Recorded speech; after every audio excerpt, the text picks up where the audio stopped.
अफगानिस्तान में 2021 में तालिबान के सत्ता में आने के बाद पहली बार तालिबान सरकार के किसी बड़े मंत्री ने भारत की जमीन पर कदम रखा है। जी हां, तालिबान के विदेश मंत्री आमिर खान मुत्ताकी भारत पहुंचे हैं। 9 से 16 अक्टूबर तक वो भारत के दौरे पर रहेंगे। तो अब विदेश मंत्रालय ने उनका औपचारिक स्वागत भी किया है। ऐसे में सवाल यह उठता है कि क्या भारत अब तालिबान के साथ रिश्ते सामान्य करने जा रहा है या फिर ये सिर्फ रणनीतिक गेम प्लान का एक हिस्सा है। क्या हो सकते हैं इसके कारण? पहला कारण, ये दौरा इतना अहम इसलिए है क्योंकि मुत्ताकी संयुक्त राष्ट्र की बैन लिस्ट में शामिल हैं, लेकिन उन्हें यूएनएससी की प्रतिबंध समिति ने भारत यात्रा के लिए स्पेशल परमिशन दी है। अब सोचिए, एक प्रतिबंधित नेता को भारत आने की इजाजत, इससे बड़ा डिप्लोमेटिक सिग्नल और क्या होगा।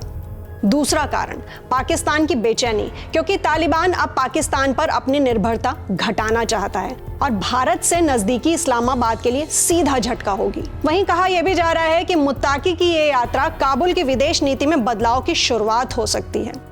तीसरा कारण, भारत की रणनीति। तो भारत इस मीटिंग से अपने दीर्घकालिक हितों को सुरक्षित करने, आतंकी खतरों को रोकने और चीन पाकिस्तान के प्रभाव को बैलेंस करने की कोशिश करेगा।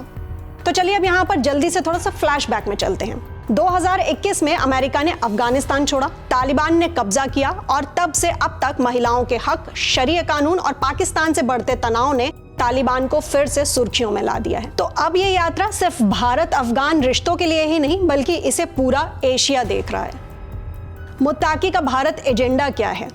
तो उनका शेड्यूल इस बार फुल है। वो मिलेंगे विदेश मंत्री एस जयशंकर और एनएसए अजीत डोभाल से। एजेंडे के 7 बड़े पॉइंट्स हैं।